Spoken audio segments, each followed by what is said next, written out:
Chapter 32. Skirts hoisted up above my knees, I sprinted down the streets, hurtling over crates and puddles as I tore through the city. Each sharp breath stabbed at my side and shredded my lungs, but I forced myself on. The moment the guards closing in on the hut saw me flee, they had given chase. "Dahlia!"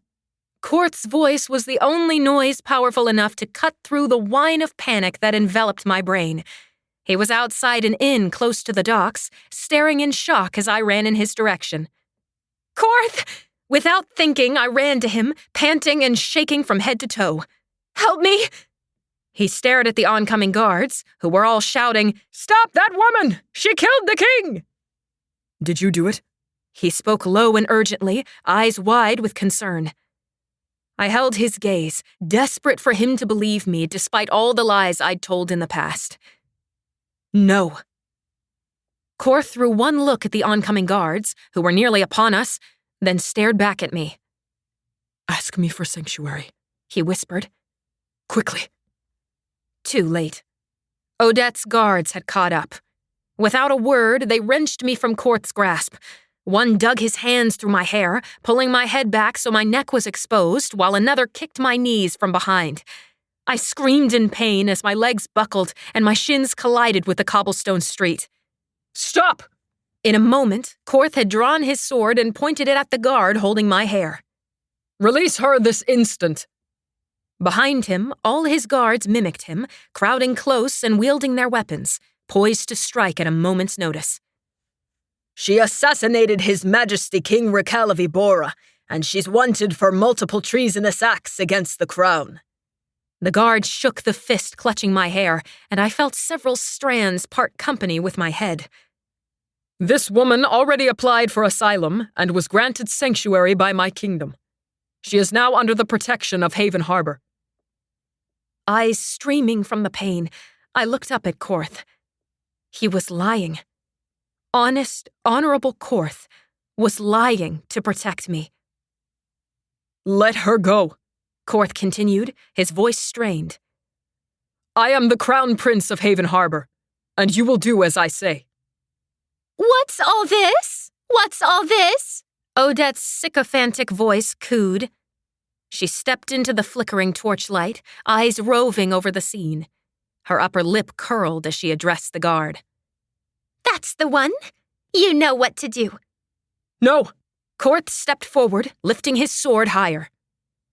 "You can't take her back," Odette said smoothly. "She's a criminal and will stand trial here." "She requested sanctuary, and we are granting her asylum." "You would be harboring a fugitive from the law, the culprit who killed our king. Are you prepared to go to war over this one girl?" Korth's grip on his sword tightened. "I am. Are you prepared to wage war against all of Haven Harbor?" Odette hesitated. All around, dark looks were exchanged between the guards on both sides. Behind Odette, Kurdy sidled up to her, face set into an ugly expression. Father joined our side moments later, looking terrified to see me at the mercy of the guards. Neither Kurdy nor Father looked injured, but both were windswept and looking as though they were prepared to start another skirmish. "It seems you already have quite a rebellion on your hands," Korth went on, his calm voice never wavering. "Can you afford another enemy?" Odette glared at me. "Your Highness?" the guard asked Odette, still clutching at my hair. There was a knife in his boot. If I could just reach it in time, I might be able to cut off my hair and get to Korth before they killed me. "Release her," Odette spat. "She isn't worth the trouble." The guard did as she said. I fell forward, and Korth immediately bent to help me up. "This isn't over," Father said, stepping to the front of our group and addressing Odette. "You know you can't win." He lifted his gaze to the opposing guards. "We will set up a new government, one in which your voice will be heard. But in order to do that, you need the courage to think for yourselves and not let her command you." The guards stayed where they were. "You have to decide," I urged them. "Now." "If you betray me, I'll have you killed!" Odette shrieked at the men, holding them back. "But if you join us, you can finally be free," Father solemnly promised. "Freedom is something I am willing to fight to the death for." Grips tightened on sword hilts all around, and the frenzy of the exchanged glances increased. A rumbling came from behind us as Ibora's citizens, men and women with hollowed faces and sunken eyes, came to back us up, facing Odette and her soldiers. "I will stand with you," rasped one of the men, clutching his pitchfork. "As will I," added a woman brandishing a butcher's knife. "I want my children to grow up in a free kingdom." "Me too." "And me." The citizens of Ibora began emerging from their homes, swelling our ranks. The hesitation on the faces of Odette's guards soon gave way to shame, and one by one, they began dropping their sword points and moving away from Odette. "No!" Odette looked frantically around for any last semblance of support and found only a dwindling number of supporters, who pulled her back, urging her to retreat. "It's time for us, the people, to have a stronger voice," Father cried, and a rallying cheer responded. "For Ibora! For Ibora!" In a wave, the citizens rushed forward to grab Odette as the sun's first rays of light broke up the night's velvety darkness, finally prepared to seize control of their own fates and fight for what they believed in, as we ushered in a new dawn in our kingdom. Chapter 33. "You don't have to come back with me, you know," Korth told me after I boarded his ship. "You have a home here now." "I also have a sentence to serve, and I will answer for my crimes. I won't hide my true identity anymore. Besides, Father told me it would be safer for me in Haven Harbor. Odette still has followers out there. An entire regime doesn't fall in just one night." "It was just like you said," Korth sighed, burying his head into his hands as we set sail back to Haven Harbor. "The people there, they were starving and mistreated, and I didn't do anything." I longed to pull him into an embrace, but refrained. Familiarity with the Crown Prince of Haven Harbor was a privilege I no longer had, and that loss cut my soul to my core. The only sound was the gentle slosh of the waves against the boat as it glided gracefully through the water, out of the harbor and toward the distant sun. "You didn't know about it. Besides, you aren't engaged to Odette anymore. Ibora's problems aren't yours to handle." "But we're all human," he protested. "I can't stand idly by knowing that injustices are being dealt." The ghost of a smile flickered across my mouth. I know the feeling. There's a fine line between heroism and villainy. Korth pulled his hand down his face and stared at me. "What have we done to each other?" I stared at the endless ocean that stretched out as far as the eye could see. I'd like to think we improved each other. "They'll make you stand trial," he groaned. "once we get back." I shrugged. I'm ready to accept my punishment. I did some time engaged to this honorable prince I know, and it seems to have instilled a vague sense of morality into me. Besides, life in a tiny prison cell there will be a jolly holiday compared to what life was like for most people back home. I gestured at the fading coastline as the ship sailed away. I did everything I could. I can't help them anymore. Not in the way they need. "But I could," Korth murmured, so quietly that the words were nearly lost over the flapping of the sails. "We'd be grateful to have you as an ally, but nothing is required of you. I manipulated you for my own ends before. And I'm sorry." "Sorry for lying to me?" He shook his head. "You were right. If you'd told me the truth, I never would have helped." "I'm sorry I hurt someone as honorable as you are. Before I arrived, I thought it would be easy to hate you. I assumed you would be the same selfish type of leader as Odette, who cared more about themselves than they did about their people. But I was wrong. Maybe you weren't, Korth whispered, staring at the rolling waves. If I ignore the issues and pretend like everything is all right because it doesn't affect me, I'm no better than they are. He turned to look at me. I think it is time Haven Harbor took a more active role in humanity as a whole, not just our own people. The light of hope, nearly extinguished, flared back to life. Do you mean? Everyone deserves a life that isn't overshadowed by an oppressive ruler. You've converted me to your cause. Abandoning all care of our station difference, I threw myself into Korth's arms, burying my face against his chest. You have no idea how much that means to me, I sobbed, clutching at his shirt. And what it will mean to everyone there. You are going to change lives. I love you.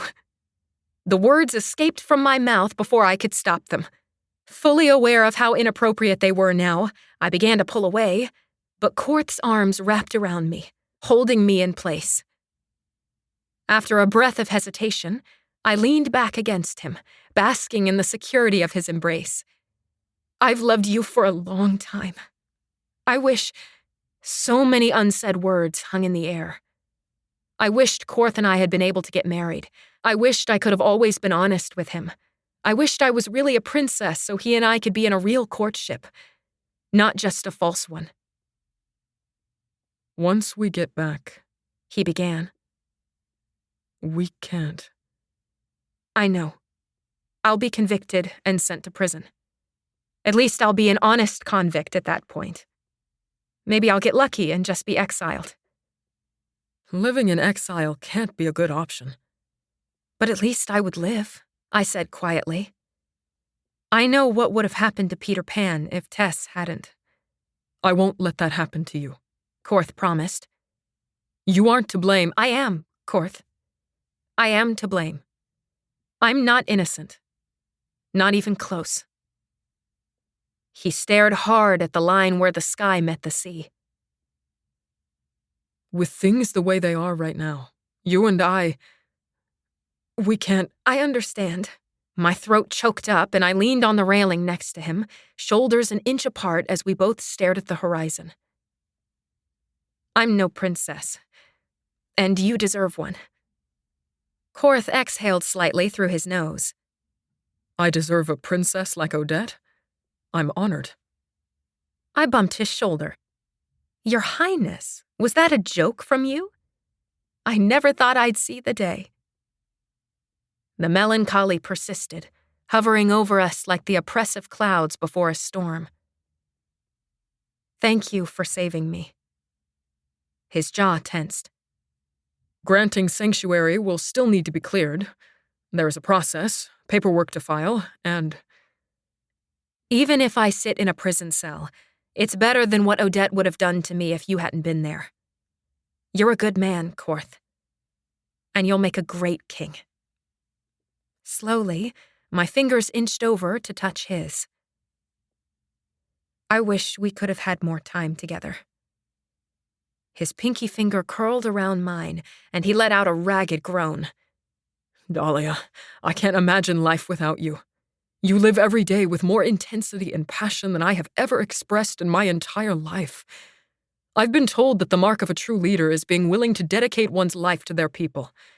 But you did more than that. You were willing to die for what you believed in. I was born into my station and was raised knowing every day that I would have the kingdom handed to me. I took it for granted. But you've never taken anything for granted. You weren't given anything in life.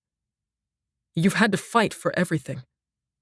And now you can fight for what you believe in too. I can't wait to see what you accomplish. From behind us, someone loudly cleared their throat, and Korth pulsed his fingers once around mine before releasing them as he straightened and pivoted. Godfrey, I didn't see you there. Godfrey glared. We can all see you two. I looked past him to where several of the crew suddenly busied themselves with whatever task was closest. Sighing, Korth took a half step away from me as he stared straight ahead again. There is one other thing I need to discuss with you. His tone became bashful. Anything. When we get back, you will be under Haven Harbor's protection as an asylum seeker. Korth fidgeted with a splinter peeling off the bulwarks, unable to look at me. Right. Korth uncomfortably shifted his weight from one foot to the other, glancing over his shoulder again to ensure that no one was within earshot as he lowered his voice to almost inaudible. But, you never actually requested it. I thought my heart would burst from how adorable his shy request was. Sweet Korth, who never wanted to break the rules. Prince Korth, would you offer me sanctuary in Haven Harbor? I whispered, wishing desperately that I would never have to stop looking. Will you keep me safe? His shoulders relaxed. As long as there is breath in my body. Yes. Epilogue. Korth secured me a sentence under house arrest while my verdict was decided. It turned out that in our few weeks' absence, Tess had petitioned to have an inmate rehabilitation program launched. She had intended Peter Pan to be the first participant, but I was granted the honor instead. My trial went better than I ever could have hoped. Since they deemed the royal family too close to the issue, it was a unique ruling where no sovereign representative had a say in my fate. In addition, the judges had to consider that, as a pivotal character in the founding of the People's Republic of Ibora, it would be important to maintain positive connections with the country's new leadership, who all credited my espionage as a deciding factor in the new republic's birth and hailed me as a hero. Encouraged by the letters my father had the citizens all write in listing the crimes that had been dealt them by Odette and Raquel, as well as Korth's passionate testimony pleading for my freedom, the judges all ruled to grant me sanctuary and pardon most of my crimes. But despite all that, I was still guilty of impersonating royalty and lying to Korth. So before I would be released with a full pardon, I was assigned 5 years of manual labor. Tending geese. At least it isn't as ramshackle as it used to be, Korth said a few months later, inspecting the tiny cottage that I lived in. The carpenters did a good job patching the roof. It's still smelly, I laughed, wiping down the table. I was just finishing a letter to my father. He just completed Odette's and Curdy's trials. What was the verdict? Life in prison. Many people lobbied for execution, but Father said he wants them to see what Ibora can become without them there to interfere. How fitting. Are you ready to go? I nodded, smoothing my dress the best I could, while Godfrey narrowed his eyes from the corner.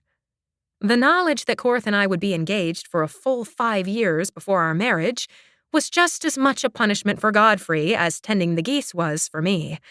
He doggedly trailed after us as Korth led me away from the lake and into the town. Nona remembered you yesterday, Korth told me brightly. She asked when you were coming to see her again. I laughed. Every noon meal, just like I always do. I'm glad she remembered me. Remembered and spoke very fondly of you. It seems you won her over in the end.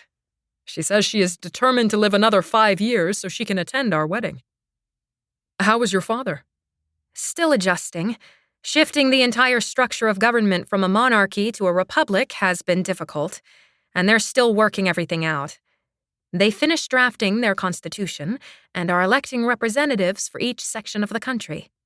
Mother is encouraging Father to put his name up for election, and I think he's going to do it. So technically, you would be kind of like a princess if he is elected. No, I retorted. I would be a representative's daughter. Big difference. We don't have royalty in Ibora anymore, remember? It won't matter once we're married, Korth said. You'll be a princess then anyway. I still can't believe that you managed to convince everyone to grant me land and a title so we can get married.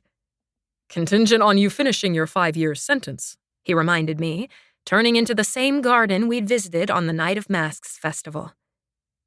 There are still some rules I need to follow. Just so long as I don't get pecked to death before then. The gardens looked different in daylight than they had on the night of the masquerade. The water in the pond under the arched gazebo's bridge sparkled, and laughter from families strolling along the paths floated up to us. As we walked up the bridge's path, the large stone vase where couples made vows caught my eye. So, Mr. Rule-Abider, are we allowed to make additional vows to each other? I can't see why not, Korth said with a smile. The rules don't forbid it. Then it must be allowed. I hurried over and picked up a paper, scribbling on it while Korth did the same. Korth finished first, his paper covered in his perfectly neat handwriting that fit his personality so well. He waited patiently until I was done, then took a breath. Dahlia, our journey together hasn't been an easy one. I thought before that I loved you, but knowing what I know now, I will never cease to be amazed by your courage and determination, and you constantly inspire me to do more and be more than before. I vow that no matter the trials we face, I will cherish and protect you, not as a prince bound by duty, but as a man in love. I promise to support you in all your dreams and ambitions, even if it means bending the rules a little along the way. I waited for the woman I would marry for years, and I would be willing to wait another eternity if it means I get to be with you. He dropped the paper into the vase, beaming like the sun in the sky. I wiped a tear from my eye and cleared my throat. Korth, I once walked a path of rebellion and deceit, with my heart hardened by my fears and anger. You have shown me time and again that honorable men still exist. Your integrity restored my faith in humanity, and I consider myself the luckiest woman alive to know you. From this day on, I promise that I will always be honest with you and tell the truth. The whole truth, I added with a knowing smile. I promise to be your ally and confidant, and to love you unconditionally. Know that I would topple 100 governments if it meant we could be together. Well, let's not overthrow any more governments. One was enough. Korth laughed as I let my slip of paper fall into the vase. He took my hand, adoration pouring from his eyes as he stared at me. We're at the top of a bridge, I reminded him quietly. So we are. His fingers lingered in my curls, sending shivers of warmth down my spine as he inclined his head to mine. Ahem!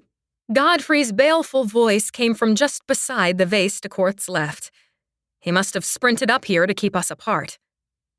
Without taking his eyes off me, Korth shoved Godfrey over the railing into the lake. His manservant's leg shot into the air as he toppled backward, his descent accompanied by a long howl, followed by a colossal splash. I leaned my head over the railing, watching as Godfrey floundered in the water below. That did feel good, Korth told me with a mischievous grin. Welcome to life as a rebel, I told him. It does have its perks. It certainly does, he answered, then kissed me. The end. This has been Betraying Korth, a Villainous Goose Girl retelling, Legends of Neverland, Book 3. Written by Mary Mecham. Narrated by Talon David. Copyright 2024 by Mary Mecham. Production copyright by Mary Mecham.